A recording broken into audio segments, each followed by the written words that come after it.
It's 10 o'clock on Wednesday, the 5th of May, 2021. So a warm welcome to today's presentation from U3A Helderberg. Good morning to you all here from Somerset West, especially our sister U3As viewing with us. I'm Richard Tompkins, your host for the presentation. As ever, we owe our thanks to our studio director today, Johan Rothman, who's coordinating proceedings. We're presenting these talks on YouTube. Remember, we cannot hear or see you, but there is a live chat area on the right-hand side of your screen where questions to the speaker can be typed during the presentation.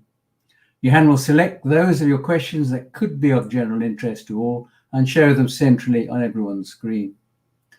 The full presentation today is being recorded and will be available, along with previous ones, on our website, u3ahelderberg.co.za. Now I'd like to introduce today's speakers, biologists and prolific authors, Emeritus Professor George and Margo Branch. Their interests and specialities are rocky shore, estuarine and coastal ecology and fisheries management and policy, impacts of mining, marine protected areas, quite a wide field. Their topic today is entitled Exploring the Wonders of Southern Africa's Living Shores and Their Conservation. And on that note, over to George and Margo. Thank you very much, Richard. And may I begin by thanking both Lynn and Johan and Richard for all their hard work in the background to make these things run efficiently. Last time I spoke to U3A, it was in the town hall at the Strand, and it was the largest audience that I've ever had. I was quite intimidated at the time, and I was speaking about evolution and religion. But I was delighted afterwards when one of the members of the audience said, "We'd like to nominate George as Archbishop." So I felt I'd got my message across without offending anybody. So I'll just hand over to Margo now. Just to say hello, and it's wonderful to be with you, but I'm sorry we can't meet you in person. Yes, I must say these remote things are a new kind of tool that I'm still getting used to. And the biggest lesson that I've had to learn is that if I tell a joke, you get zero laughter rippling through the audience as you would normally do with a live audience. So I'd like to begin by saying that Margo and I have been involved in producing 3 different books. The cover of one of them is shown here. And very quickly, these 3 different books cover various aspects of marine biology. The Living Shores book is one that covers the ecology and the management. So it's the sort of book you turn to if you really want to learn about how our marine systems work.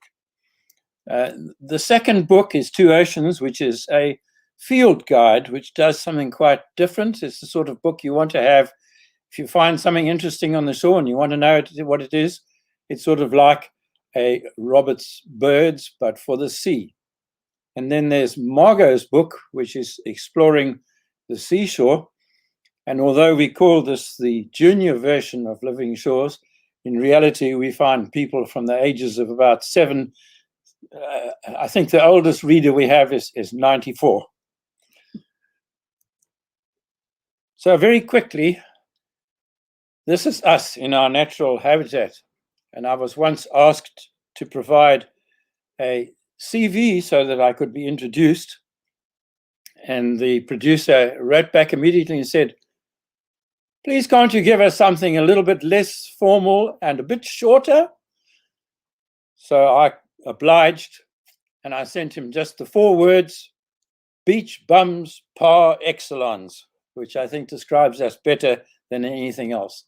We're both privileged beings in the sense that we work in an environment we love dearly and we love sharing and communicating about.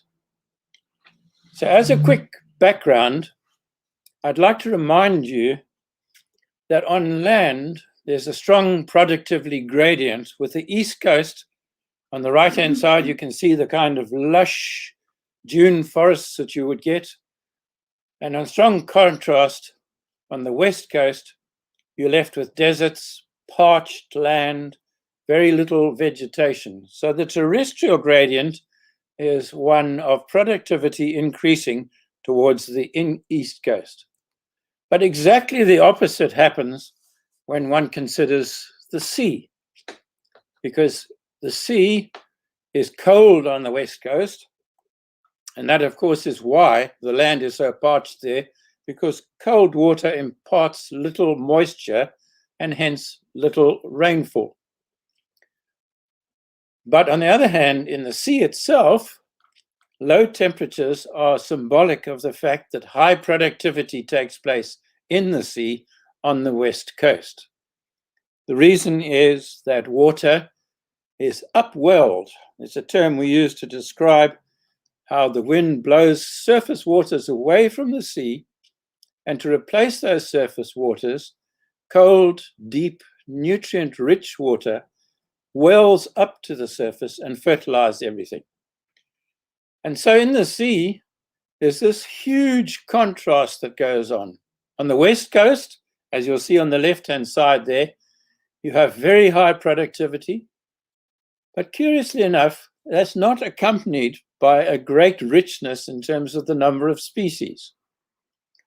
On the east coast, as you see symbolized by the photograph on the right-hand side, the productivity is low, but the diversity is extremely high.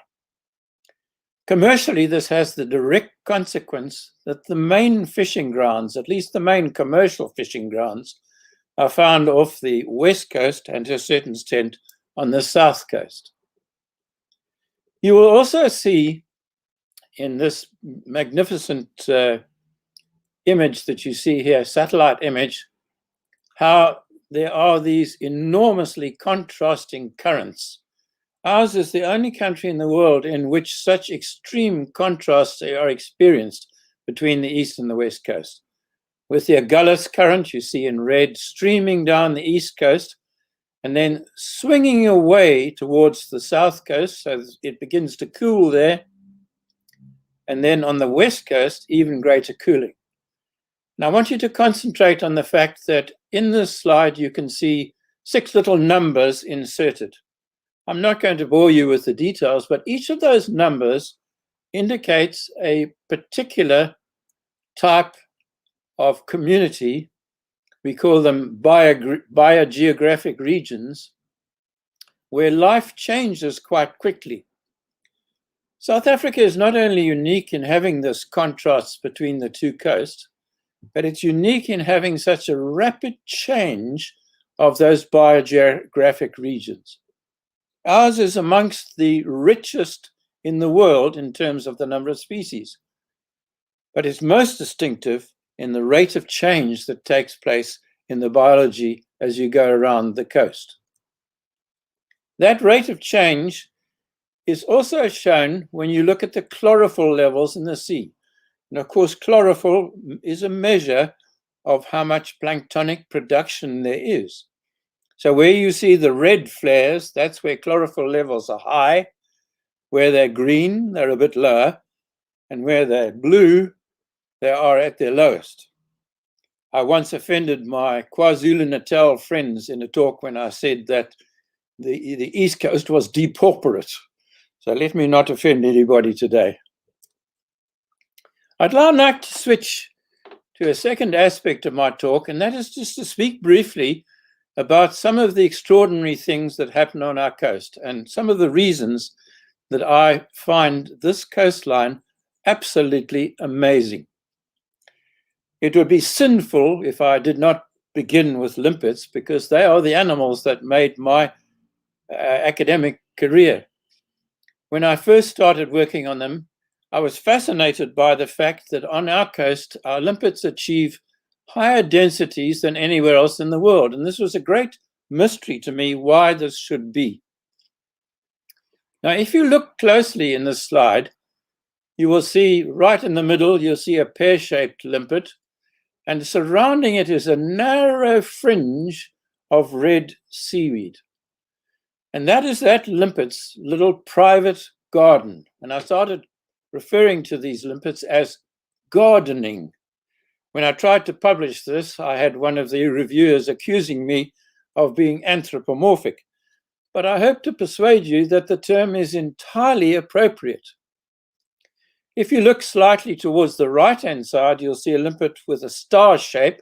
That's the long-spined limpet. And you'll see it also has a garden, but it's a completely different species that occurs there. Now, I said I wanted to convince you these really are gardening. During low tide, the limpet provides water to keep the algae going. They fertilize them with their excreta. They weed them to remove other algae that would otherwise smother them. They defend them against other grazers by pushing formidably against them. I once saw them remove a large abalone from their little territories. So they are territorial and they defend their gardens. Last of all, they mow them. If you look particularly at the long-spined individual, you will see that the garden has little stripes cut through it where the animal has been feeding. It never overgrazes, but it keeps its algae in a very young, fast-growing state. Anybody will know who mows their lawn that the more you mow it, the faster it seems to grow. And that's exactly the case here. So this is a remarkable story. It solved one of my problems because this gardening allows them to achieve immense densities. But it did not solve another problem. But before I get to the other problem, I was given this lovely cartoon by Sharif White of the Two Oceans Aquarium after I'd given a talk there and I'd spoken about these limpets. And he gave me this delightful cartoon saying, "My dear, she's never been the same since featuring in the Garden and Home magazine." But now back to my puzzle, because there are other limpets on our coast that achieve even greater densities. In fact, their biomass, their meat on the ground, is greater than that of any other grazer anywhere in the world, including intensive farming of things like sheep, for example. Now, these limpets do not garden, so how on earth do they attain these enormous densities? I want you to concentrate on the foreground here, and you will see how the limpets are trapping pieces of drift kelp. And we began to think that maybe these limpets don't behave like normal limpets just by grazing and rasping the rock to obtain microalgae. Instead, they lift their shells, and as the tide brings in these pieces of kelp, so they slam their shells down and they feed on this seaweed in this way. This was the start of a big adventure for me and a big scientific breakthrough. It led to a concept that we refer to as subsidization, where the kelp beds offshore are subsidizing the productivity of the shore. But it's one thing to make that statement and another to prove it in a scientific kind of way. And so what we did was a series of experiments. At the top right, you will see we left some limpets just completely free range so that they had access to kelp that they could catch. And on the bottom, and following the red dots, you will see a population in which we enclosed the limpets in cages so that they were denied access to this subsidizing drift kelp. And you'll see from the green line at the top that the population over time pretty much maintained itself with virtually no loss. But as soon as you stopped the limpets from getting access to kelp, so the population crashed, which you will see in the red line. I spent a little bit of time on this because it's an illustration of how you get an idea, you then convert that idea into a hypothesis, you then take the hypothesis and you devise an experiment that will test the hypothesis, which in this case was that subsidization by drift kelp is vital for keeping these dense limpet populations going. Now, on a more light-hearted note, I want to introduce you to a group of creatures known as the Nudibranchs. Margo often makes a joke that she says the first time I attracted her attention was I went to a fancy dress party dressed as a nudibranch. These nudibranchs are extraordinarily beautiful. Divers and photographers are absolutely fascinated by them, and you can see some of the range of colors and magnificence of their beauty in these photographs. But now I want to share the most astonishing thing with you, because these creatures are brightly colored because they are in one way or another noxious. They either produce chemicals that make them poisonous, or they eat things that are poisonous and use those chemicals, or they eat things that might have spicules that make them nasty to eat. So their bright colors are advertising this effect. And now the most astonishing thing is that an entirely different group of creatures, a whole new phylum, the flatworms, have mimics that look very much like those nudibranchs. In fact, to be honest, we're not sure if the flatworms are mimicking these nudibranchs and benefiting from the fact that the nudibranchs are noxious in some way or another, or whether it's the other way around, whether the nudibranchs are in fact mimicking the flatworms and they have some noxious properties. That's one of the mysteries that still remains. But that doesn't deflect from the fact that this is the most remarkable example of mimicry across two entirely different groups of organisms. When you're talking about animal colors, another astounding example occurs in the angelfish, all of which are gorgeously colored. When we were writing our book, Margo referred to these as the fighting flagships of colors, advertising themselves and making themselves very distinctive, and they defend their territories where they feed against other fish. But now there's a neat little spin on the story, and that is the juveniles of these species look completely different. And the adults are completely tolerant of these little juveniles. They recognize them perhaps as being small enough, and perhaps recognizing, they might be even our children, or perhaps our grandchildren. Let's tolerate them. And so they allow these small things into their gardens, and they don't chase them away. And now the spin on the tale that is, to me, absolutely amazing, and that is that other species of angelfish, the juveniles, share these patterns. So now you have a juvenile of a different species being able to sneak into the territory of an emperor angelfish and feed there with impunity. Here's another thing that absolutely amazed me. When Margo and I were in Mozambique taking photographs for our books, we were photographing a huge, dark, black sea cucumber. And in the background, you're seeing the sea cucumber with its white suckers and its feeding parts showing in the background. But you'll see two crabs sitting on the surface of this thing, and you'll see how the coloration of these crabs mimics that of these sea cucumbers. They've got little spots that look like the suckers, and their own background color is the same as the background color of the sea cucumber. So they sit there perfectly camouflaged. But if they get disturbed or worried, they have a second trick up their sleeves, and that is they can dive straight into the anus of the sea cucumber and hide there until it's safe to come out. It might sound a slightly disgusting thing to do, but the fact is it's a highly effective way of escaping from predators. So they not only hide themselves by concealment and color, they can dive away.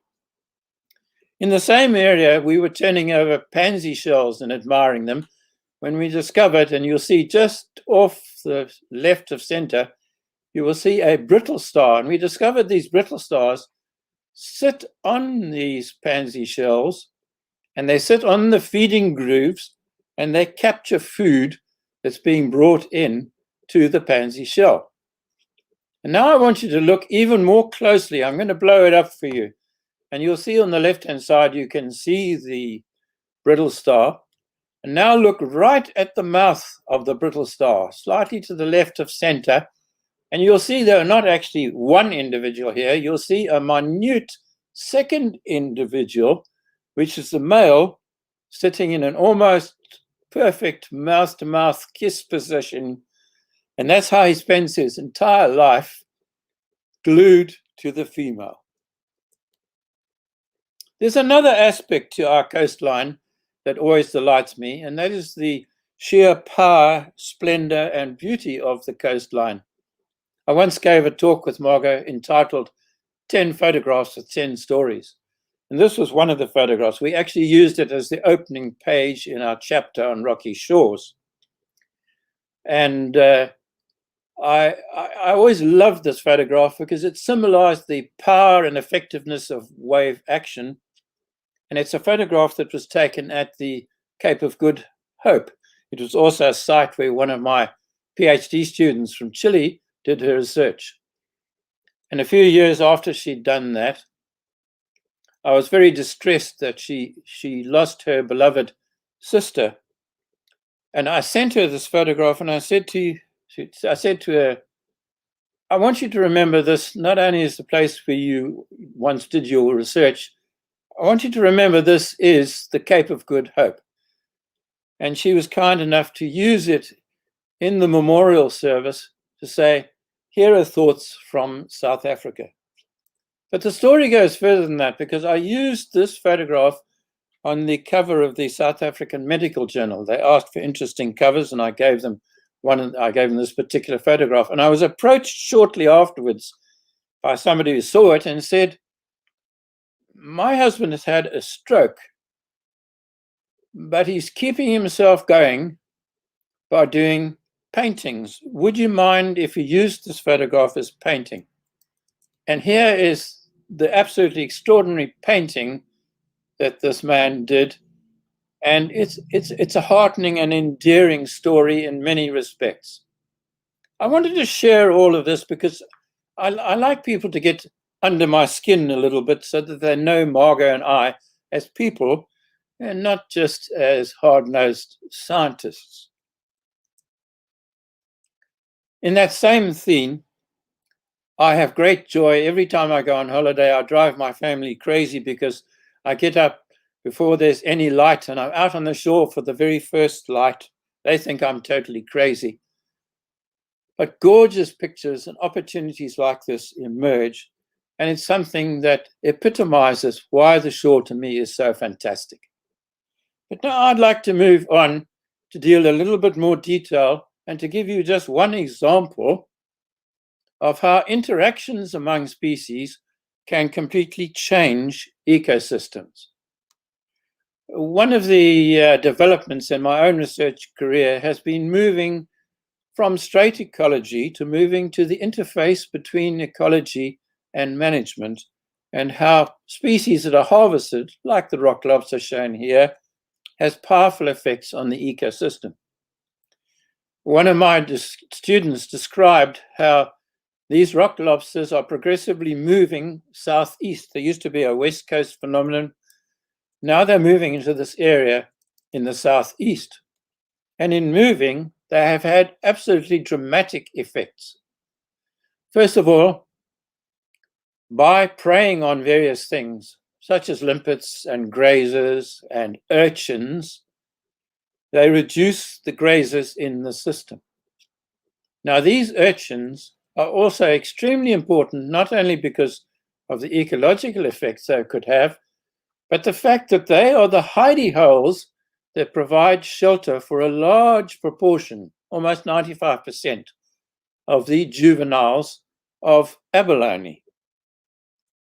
So obviously, if you deplete the population of urchins, you're at risk of depleting the juveniles that will supply the harvestable abalone at a later stage. So this little picture summarizes what's happened in the area. On the left-hand side, as you're seeing here, was the situation before the lobster invasion. At the bottom, you see lobsters were rare, which meant in the dark blue that grazers like winkles and urchins and abalone were abundant. And in turn, because they were abundant, they were controlling seaweeds. But once the lobsters moved in, the lobsters in red increased enormously, the grazers were depleted, and the seaweeds increased by something like 2,000-fold over their previous abundance.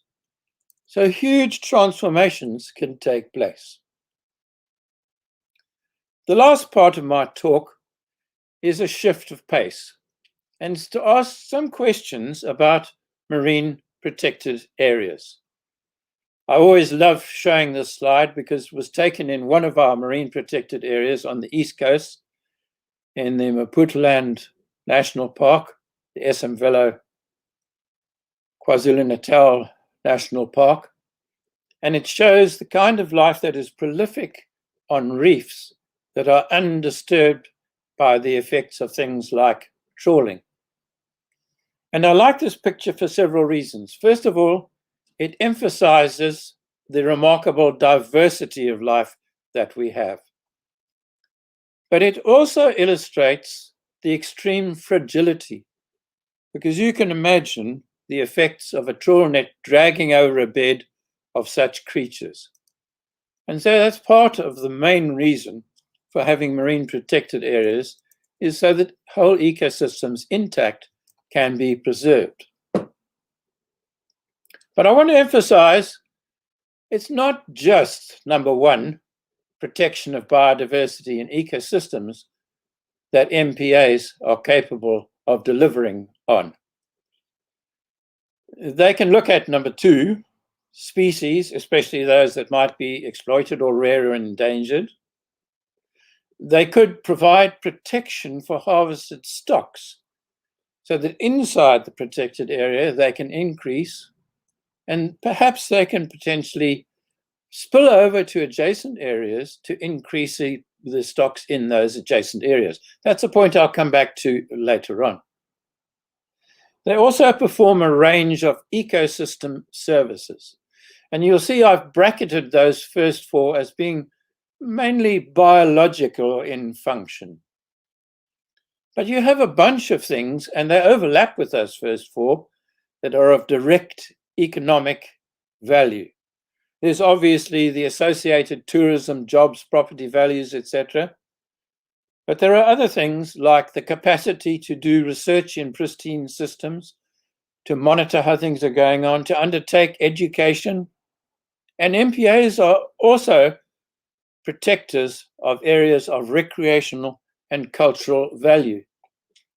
When I drew this slide up, first of all, I actually bracketed the first four as biological and the last four as socioeconomic. But I realized, of course, that all of those biological things are also vital for the socioeconomic benefits. This is a slide that shows you where our existing marine protected areas are. And I want you to notice there's a bunch of them that are quite far offshore. We refer to these as the offshore marine protected areas, or OMPAs. It's a lovely acronym.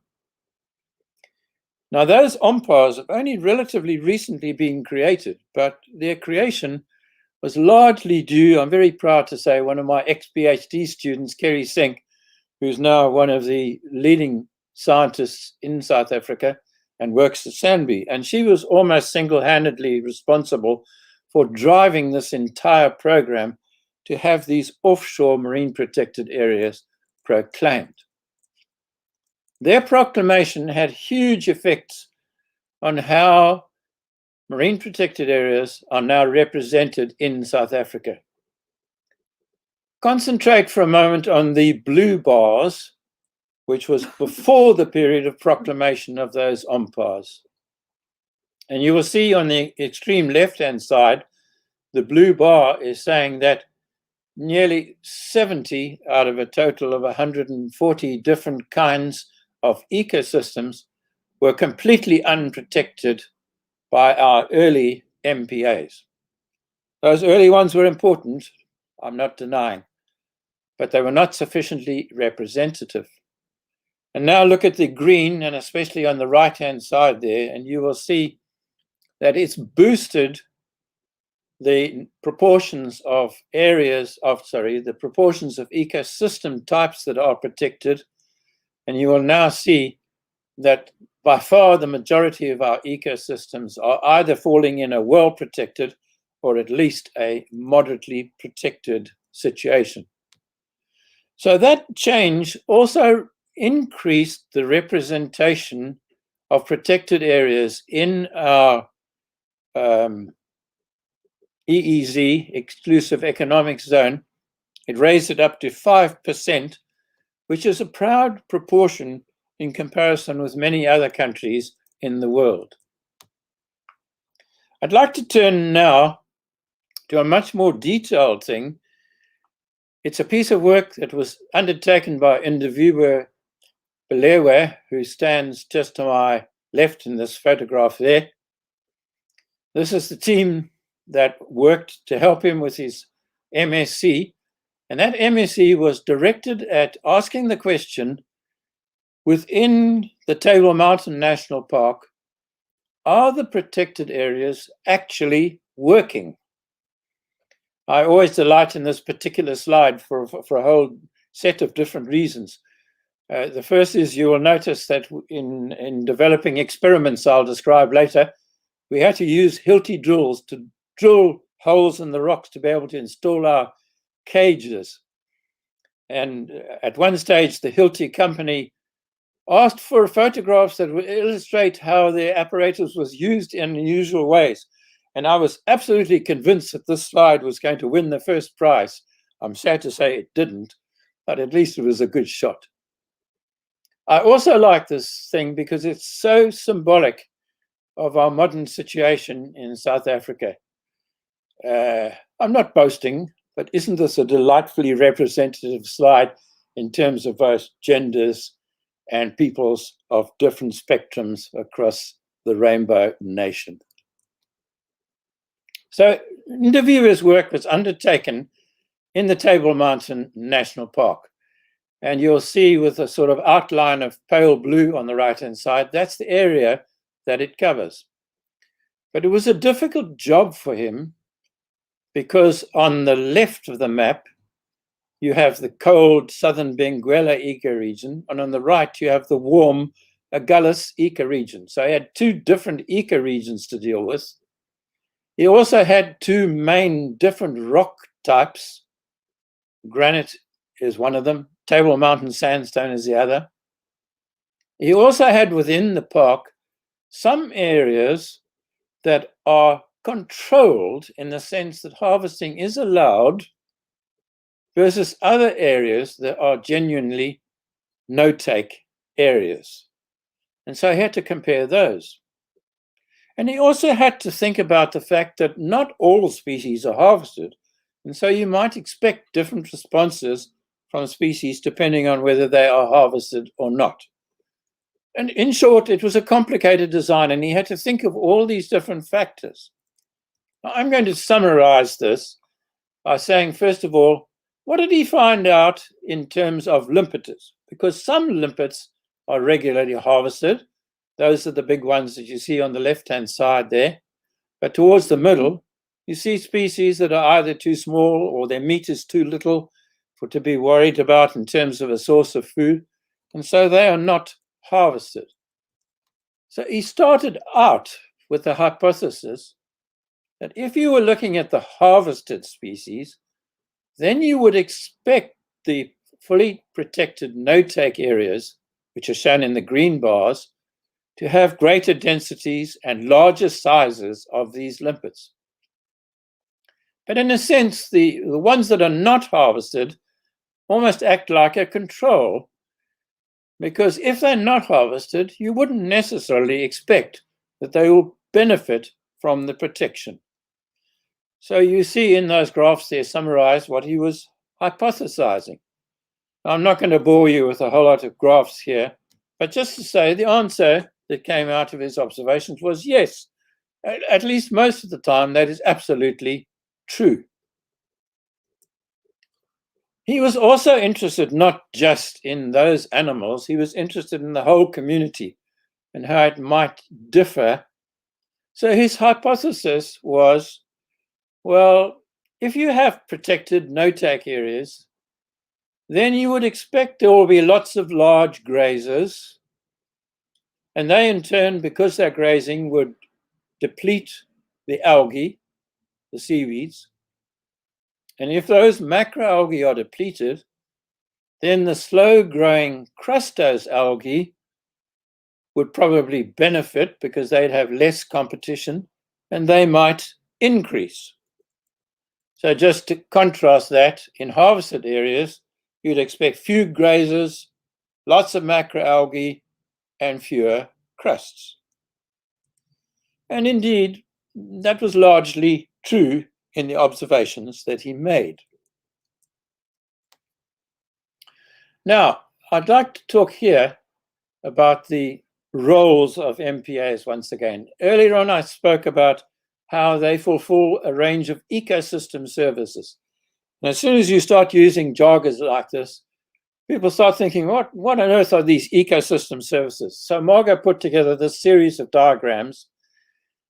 First of all, ecosystem services can include regulatory functions. This is showing a bed here of salt marsh plants, and you're seeing underneath the regulatory functions that these beds can serve to influence climate.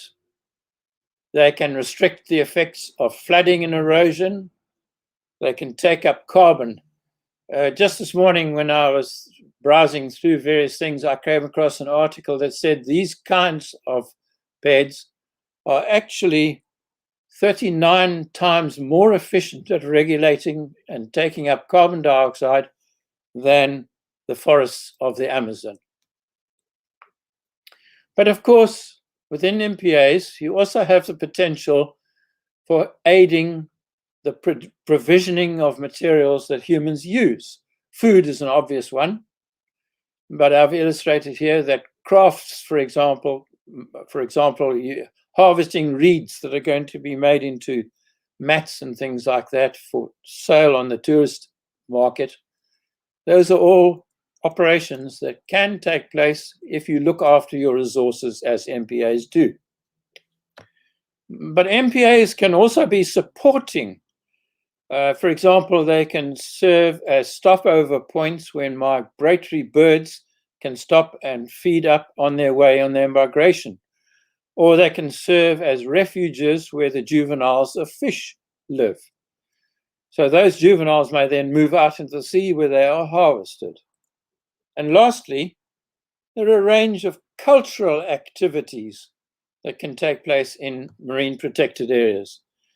On the bottom left, you are seeing Longabon Lagoon in its glory in spring, which attracts huge numbers of people there.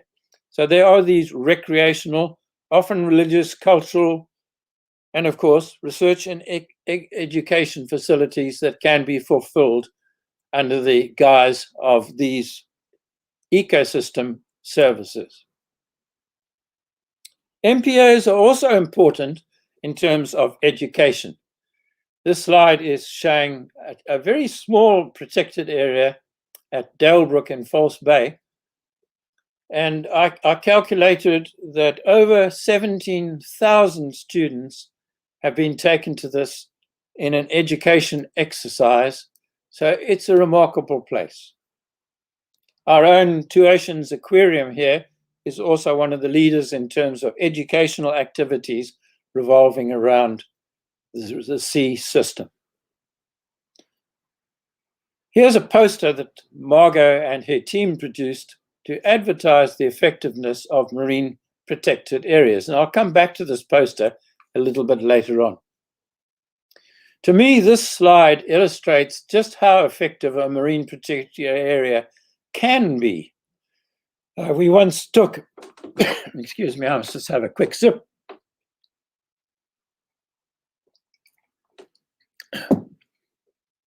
We once took a bunch of journalists to Tsitsikamma National Park, And Colin Atwood on the right there took us out in a boat to one of the reefs. And he said, all right, let's do a bit of tag and release. And he tossed over a hand line. And quite literally within 10 seconds, this was seized by this monster Roman. And he pulled it aboard, and you can see the journal. They learned more by that single exercise and example than they would have by 1,000 graphics. But now I want to ask a difficult question. How would you actually measure the ecological success of a marine protected area? Earlier on, I gave you one example of individual believers' work in the Table Mountain National Park.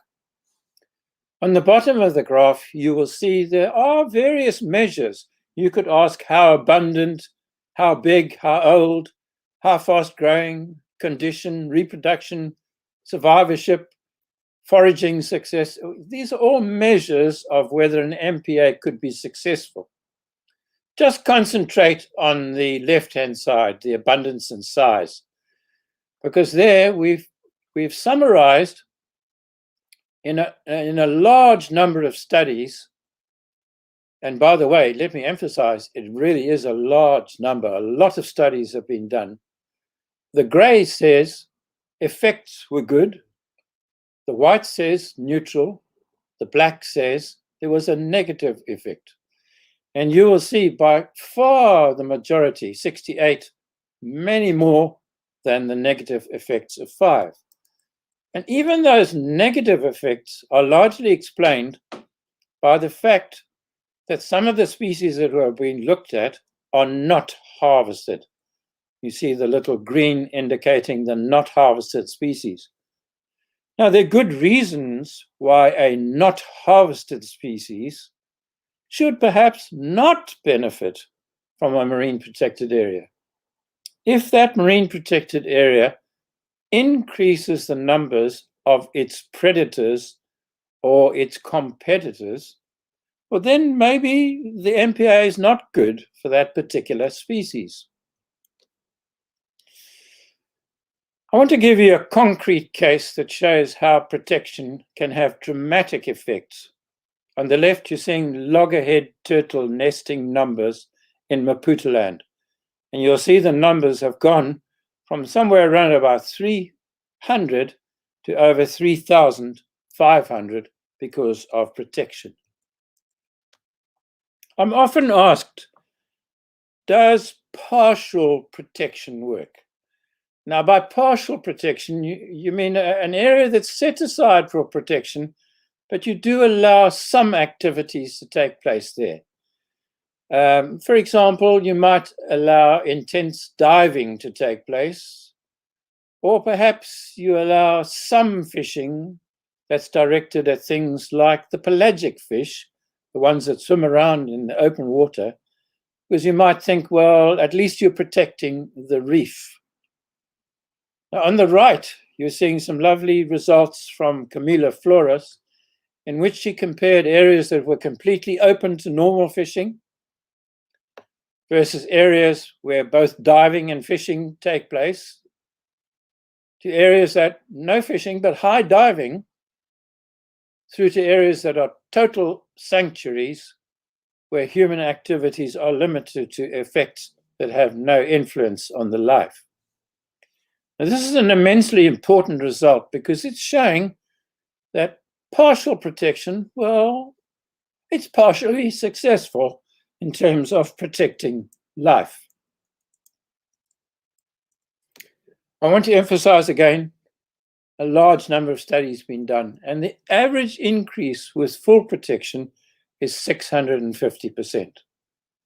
I'm going to end on this because this diagram, to me, is probably the most effective and efficient demonstration that there has been of the benefits of marine protected areas. What it's showing is that through time, starting in 1985, you're looking at an area around Gokama, which is just west of Tsitsikamma if you're trying to look for a locality. Up until 1990, there was no protection granted there. But then in the green part, stretching through to the year 2000, protection was granted. Now, why I say this was the most fantastic study is because it allowed both a before and after comparison, and it was designed in a way that would look at the protected area, the impact area, because you're now going to impact it by making it into a protected area, versus other areas that are nearby but have no protection. So they serve as a control. In the scientific jargon, we refer to this as a Baki design, a before, after, control, impact design. And that is the perfect design for testing whether something really is having an effect or not. So now I want you to trace the blue line. When things started off, Kokama was fished, and it had levels of fish that were pretty much the same as the surrounding areas. Then protection started, and you will see how their numbers of Roman in this particular case increased until they are now roughly 4 times more abundant and roughly 50% larger than outside. And because they are larger there, their reproductive production inside the area there per fish is something like 100 times greater, because as you get bigger, you produce more eggs. So that is a dramatic demonstration of the effectiveness, not only of providing protection, but more importantly, this study showed that fishers actually benefited because after the proclamation and the increase in fish, their catches in the adjacent areas actually rose. I'm going to end with this slide here, which is the one I showed you earlier on as a poster that Margo's team prepared. And she likened the marine protected area to a basket of protection in which you have rich life inside because you protect it. But you have benefits because the adults may move to the outside, or you have other benefits because their larvae and eggs may disperse from there and settle elsewhere and increase the populations elsewhere. And you also have a bunch of socio-economic benefits in the sense of research and monitoring and education and the like. My last slide is a highly symbolic one, and in a sense it returns us to where I started, the absolute amazement I often have about the life that exists.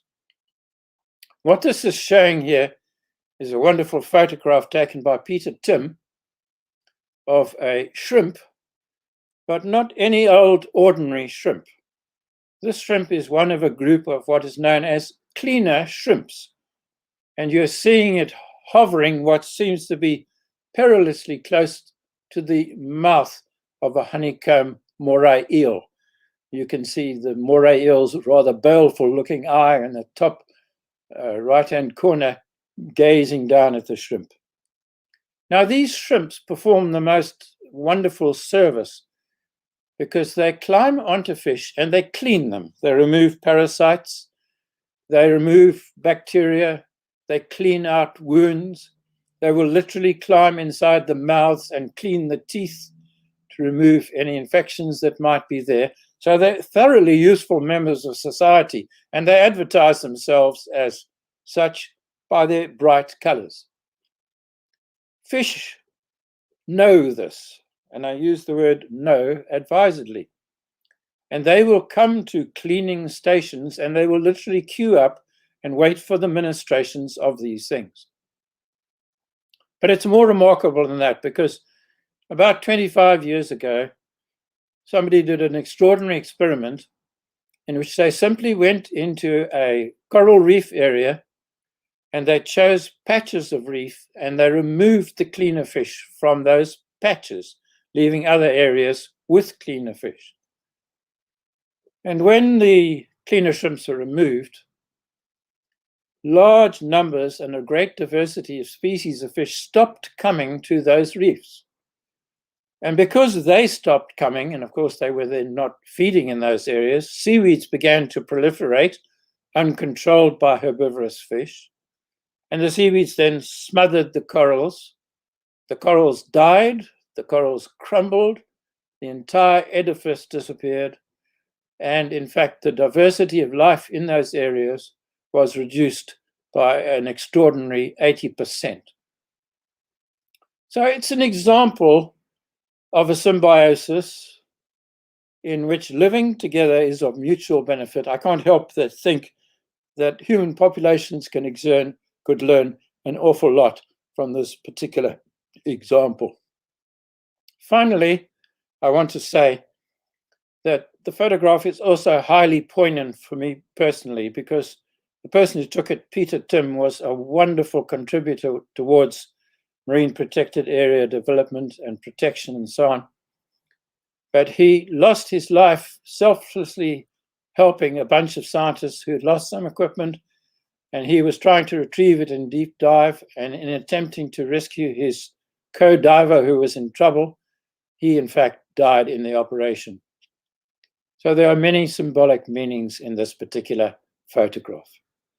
I'm going to end there and hand over to Richard. Thank you all for listening. Bye-bye. Thank you very much indeed, George and Margo, giving us some of your time today for such an informative, thought-provoking and interesting talk. Visiting and viewing our shorelines will never seem the same again. Details of how to purchase the various books they have published will be on our website, u3ahelderberg.co.za. Please note the limited duration of the discounted prices. Right, there are a few minutes left for questions that some of you have posed. You can still ask a question in the chat area should you so wish. So your hand will bring up any questions.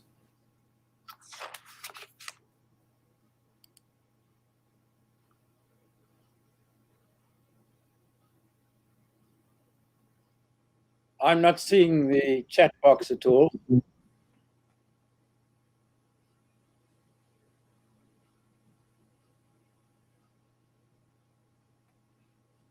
Pleasure, Penny.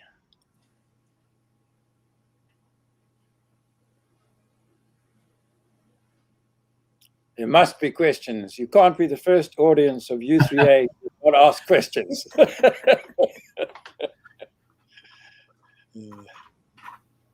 Okay, there's a question here. Any thoughts on plastic pollution in the oceans?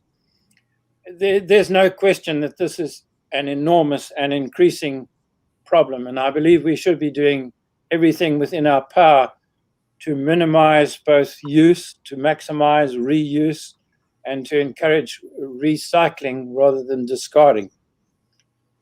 Plastic pollution is one of those insidious things because most of the plastic is not degradable, and so it hangs around for long periods. And I have terrible photographs of, for example, turtles choking on plastic because the plastic looks, of course, just like a jellyfish floating around, which is one of the main food sources of turtles.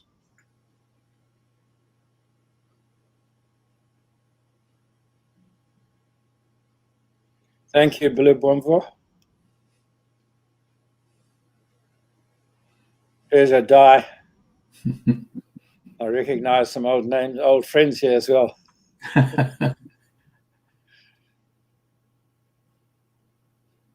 Let's have some more questions.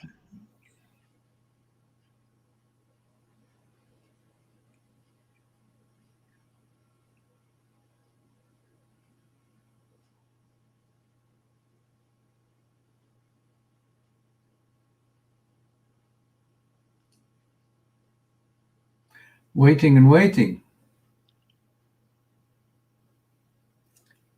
Well, if there aren't any more questions,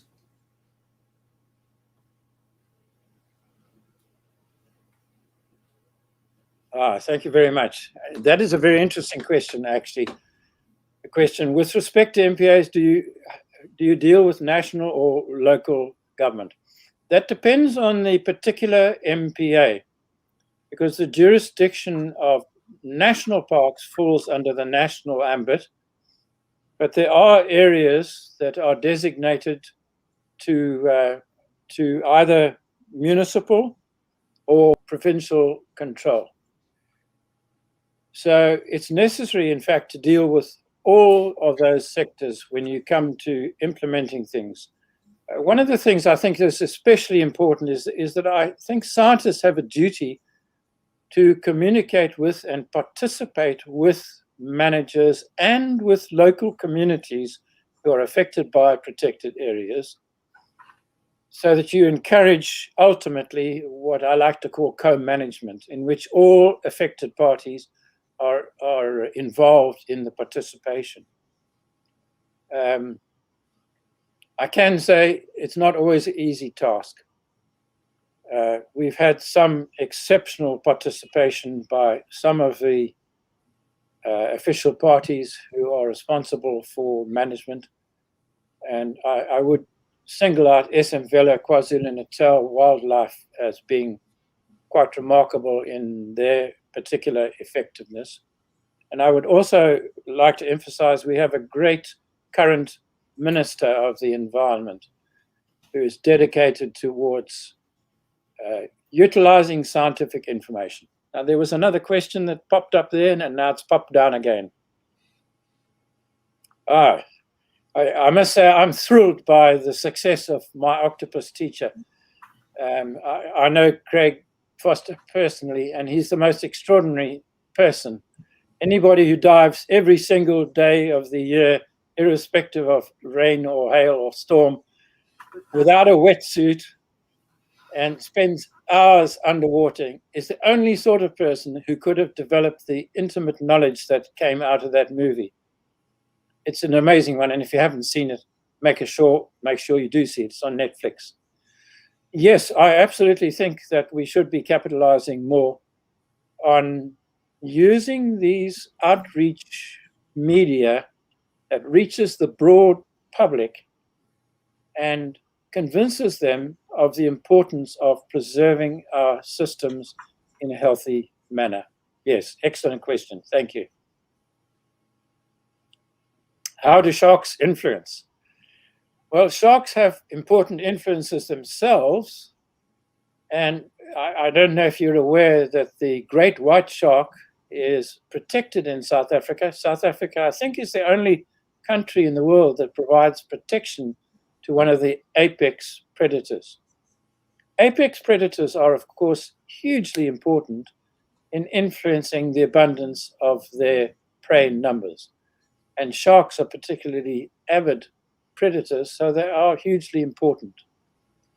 One of the by-effects of thinning out the numbers of sharks using shark nets has been that small sharks have actually increased in number, and they are likely to have had negative effects on some of the fish populations they feed on.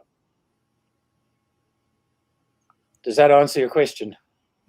Okay, what are my views on fishery? Wow, now that's really asking me a thorny one. I would say that in terms of legislation, we have remarkably good legislation. I think where it's fallen down is in two main respects. The first main effect is effective implementation. The second main effect has been the inadequacy of proper consultation with the people who are most involved. I think a lot of the discontent and a lot of the poaching activities that are going on arise out of both historical situations in terms of previous exclusion from fisheries, but they also arise out of a sense of frustration of not being sufficiently involved. I mentioned earlier the idea about co-management, and I'm a strong advocate. But the implementation of proper co-management has not been easy, and I think a lot more attention needs to be devoted to it. If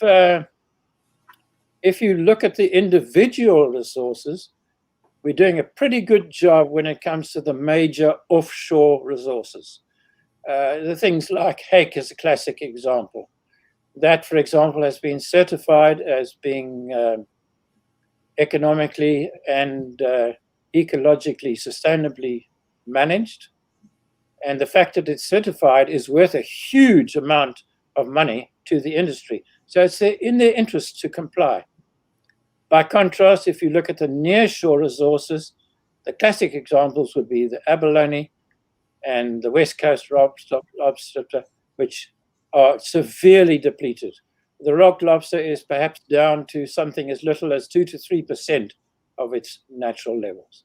So there was another question there that popped up and it's popped down.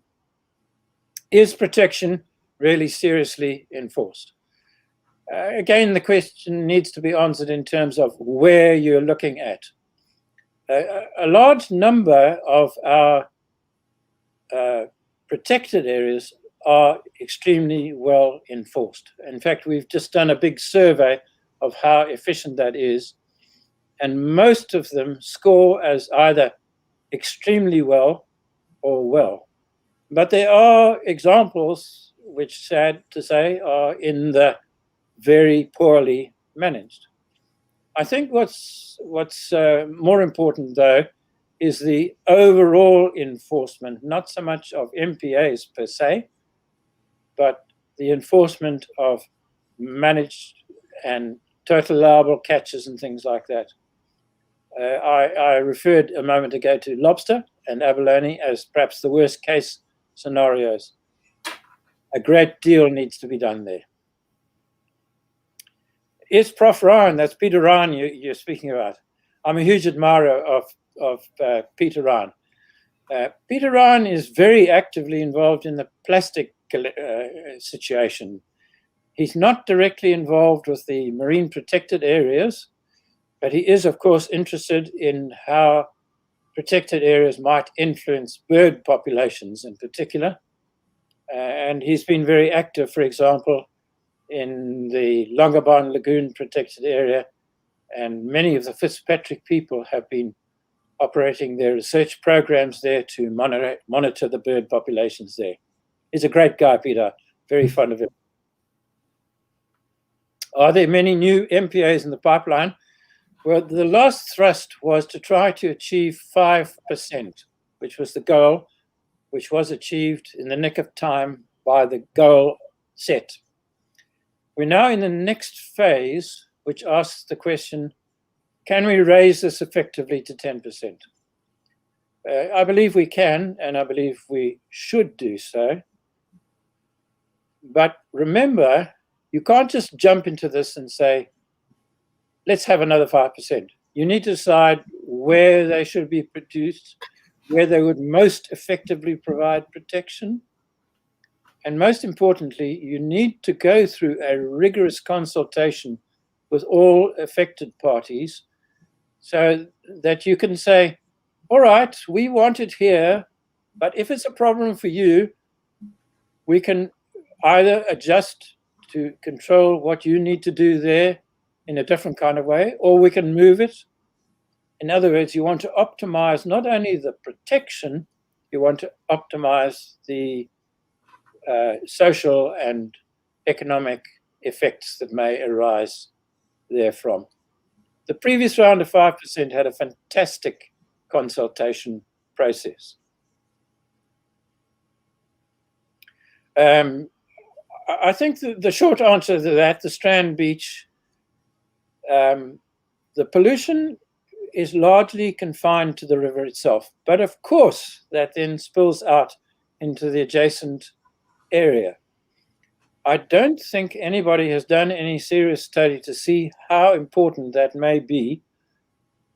But there is no question, for example, that pollution in the form of plastics going down the Riverine system finds its way into the adjacent area, and you see the stuff being washed up on the shore. How important it is? Actually, I don't know.